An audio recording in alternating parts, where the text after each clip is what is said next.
Hey guys, Scott Gailor, Tone Junkie Chronicles. I want to talk to you about triads, simple triads. There's 4 primary triads in any given scale, 3 that you probably already know, which is your major, your minor, and your diminished. And then the last but not least is augmented.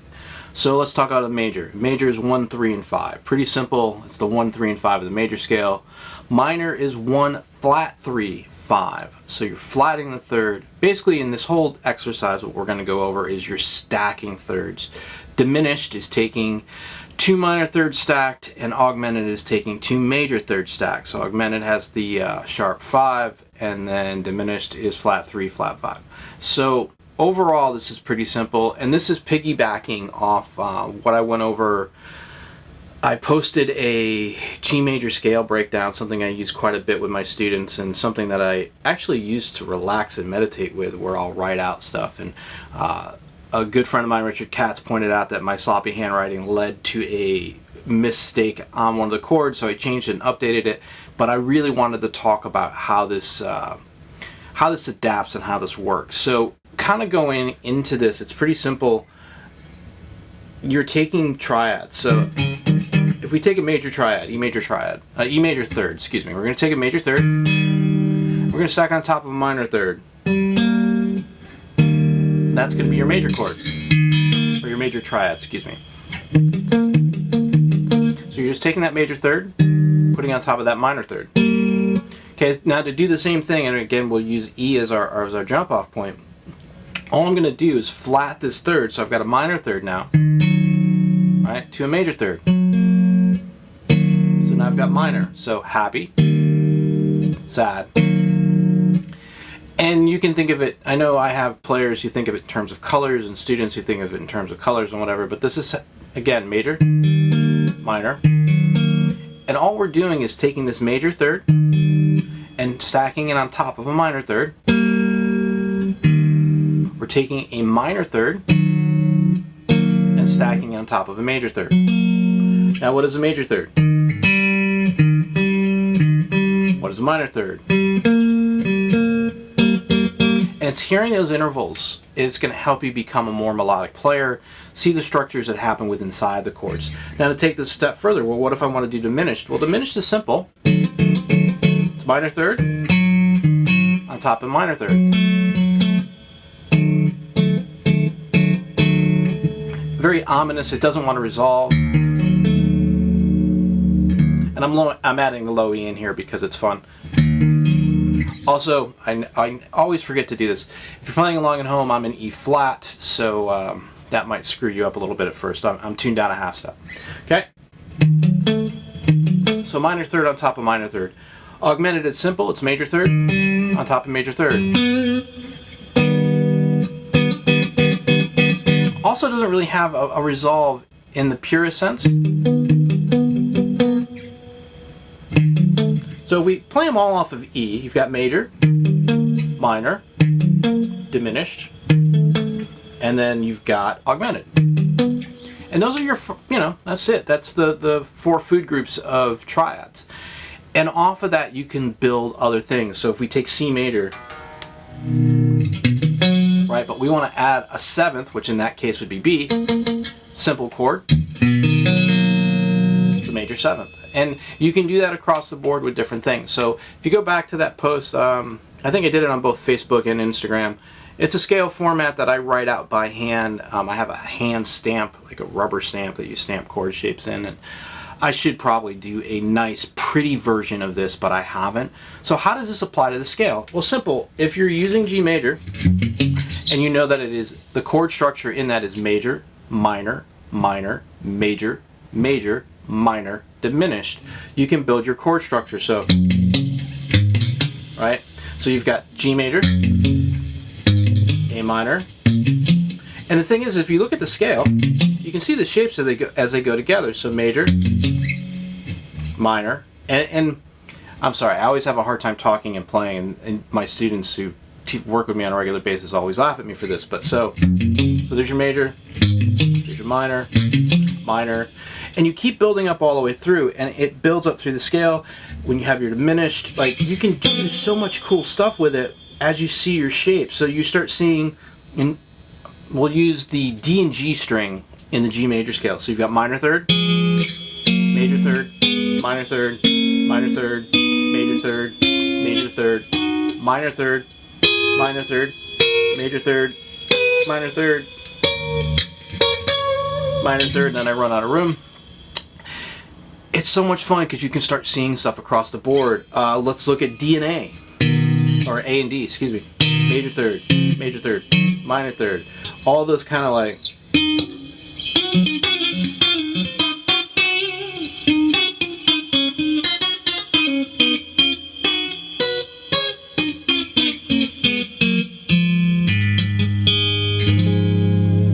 So it gives you a lot of possibilities and gets you to see inside the G major scale. So let's have a quick refresher. If you're not familiar with the G major scale, it is regular G, A, B, C, D, E, F sharp, which is the 7th. It's the only sharp in the scale, then G. A great way to practice a G major scale is to play in open position with proper fingerings. What does that mean? Well, pretty simple. You're going to start with a low E because that is the lowest open string note that you can play in the scale. So it's going to go E, F sharp, G. And I'm using open, second finger, third finger. Then I'm going to go open A, A, B, C. Again, same fingering.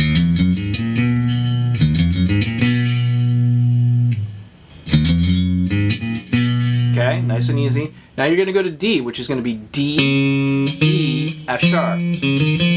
Great way to practice and learn this, and this is with any scale.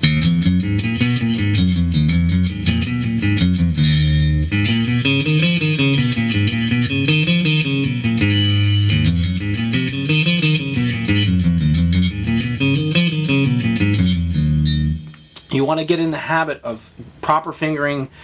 I take it at small chunks. So now we're going to go to the next part of the scale, which is easy. Again, we're going to go open G, A, B. So now we have this pattern if we're doing across groupings of 2 strings.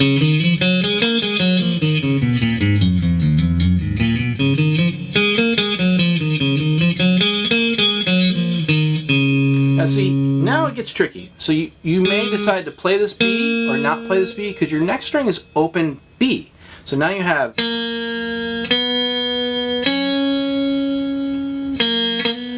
So I would probably do this. I would just do the open G to A, and use the B as the open string. C. I'm sorry, I just did that wrong. It would be, because I'm not thinking about the B here in this case. So you've got the open B, C, D, open E, F sharp, G.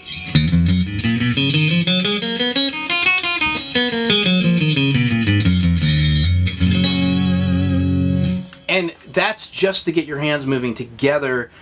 I would alternate pick this. I would say the notes out loud. Again, so you've got E, F sharp, G, A, B, C, D, E, F sharp, A, open G, A, B, C, D, E, F sharp, G. And again, the fingering on this is open, 2, 3, open, 2, 3, open, 2, 4, open, 2, open, 1, 3, open, 2, 3. Then you can move into box 1. That way you have another pattern to work and another set of hands to work. So you're going to go F sharp, G, A, B, C, D, E, F sharp, G, A, B, C, D, E, F sharp, G, A. And this is 1, 2, 4, 1, 2, 4, 1, 3, 4, 1, 3, 4, 2, 4, okay, important, 2, 4, and then 1, 2, 4. So why don't you just play those on 3 note per string scales and go faster, because you get repeat notes that I don't particularly care for when I'm doing warm-ups and exercises. I use 3 note per string scales all the time when I'm doing shred stuff, but this isn't about shred, this is about maximizing a technique and learning something that you can actually use in your everyday playing. Again, this is economy of practice. It's something I talk about so much, and we're in a day and age now where the 10-hour practice days aren't necessarily as important as they used to be, because we have more knowledge at our fingertips. We all have this magical cell phone, right? And that I almost dropped off my desk. With that, you can do anything. You want to look up what Joe DiOrio played in 1977, or want to look up what Miles Davis did in the 40s and 50s, or look up John Coltrane and how to many different versions of Giant Steps, or do you just want to reach out to somebody and ask them a question? I've reached out and asked Carl Verheim a question, or Levi Clay, or Mike Stern, or whoever, and I've gotten replies from everybody. It's awesome. But this is about maximizing that time. So if you're busy, and you know, I know it's quarantine, I know it's lockdown, I know there's protests, you're in the house a lot, so you have plenty of time, but why not maximize the time that you're putting in? And I know that has that bad infomercial-y kind of thing. So you could practice your, okay, you're listening. So, okay, here's my major third, here's my minor third. Okay, that's what it sounds like stacked. Okay, so that's my major sound. Minor. Diminished. Augmented. And start burying those triads in your head.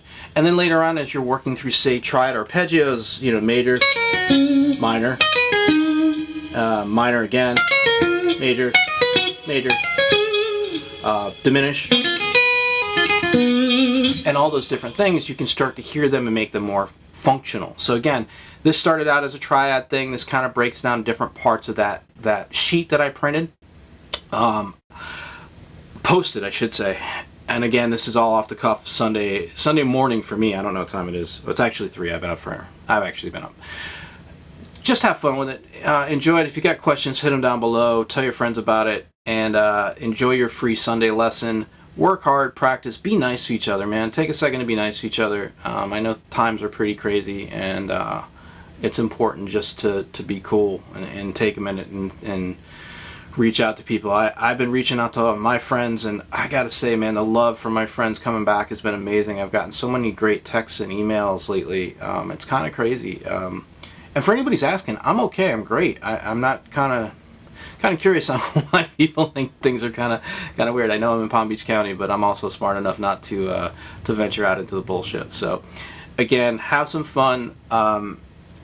A lot of great books out there, by the way. Rick Beato just released the 4.0 of his book, which is amazing. Daryl Gable's got some great stuff on his page. Levi Clay, of course, has all those books on Amazon. Brian Auger, I always get his last name wrong, has a great book called The Aura Method. There's all these people that you can go check out and support and listen to and learn from. And it's just a great day and age to be a guitar player on the internet. So I'm going to go enjoy my Sunday with my wife and my dog, but be well. Peace.